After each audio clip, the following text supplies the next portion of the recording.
લારીએ ઉભા રહીને પાણીપુરી ખાવી તેના કરતા ઘરે બનાવીને ખાઓ। આવી પાણીપુરી જો એકવાર ઘરે બનાવી નાખશો ને તો તમે લારીએ ખાવાનું ભૂલી જશો। પછી પેલા બટેટાના બટકા કરીને એમાં પાણી એડ કરી દેવાનું, પછી સ્વાદ પ્રમાણે મીઠું એડ કરી દેવાનું, પછી તેને બાફી લેવાના।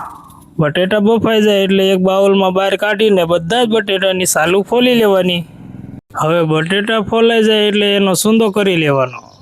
બટેટાનો સૂંદો થઈ જાય પછી તેમાં લાલ મરચું, સ્વાદ પ્રમાણે મીઠું એડ કરી દેવાનું, પછી થોડુંક લીંબુ નાખીને બધાને મિક્સ કરી લેવાનું ને આવો સૂંદો બનાવી નાખવાનો।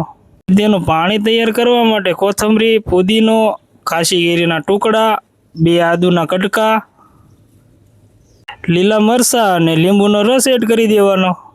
હવે થોડુંક મીઠું એડ કરીને બધાને મિક્સરમાં પીસી લેવાનું અને આવો રસ તૈયાર કરી લેવાનો।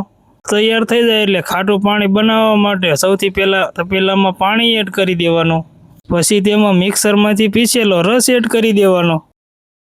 હવે તેમાં ગરમ કરેલી આંબલીનો રસ એડ કરી દેવાનો, પછી એમાં થોડી ખાંડ એડ કરી દેવાની। હવે 2 ચમચી ધાણા જીરું એડ કરી દેવાનું, પછી સ્વાદ પ્રમાણે મીઠું એડ કરી દેવાનું। હવે બધાને બરોબર મિક્સ કરી લેવાનું, પછી આપણું પાણી બનીને તૈયાર। હવે તેમાં ફ્રીઝરમાંથી કાઢેલો બરફનો ટુકડો એડ કરી દેવાનો।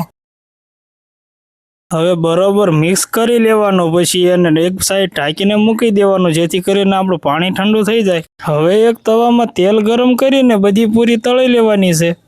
પૂરી આપણી તળાઈ જાય એટલે એક ઝારાની મદદથી તેને બહાર કાઢી લેવાની। હવે આપણી પાણીપુરી બનીને તૈયાર છે। કેમ, આવી ગયું ને મોઢામાં પાણી? હવે સ્વાદ લઈને ખાઓ, બાકી હસતા રહેજો અને ખુશ રહેજો।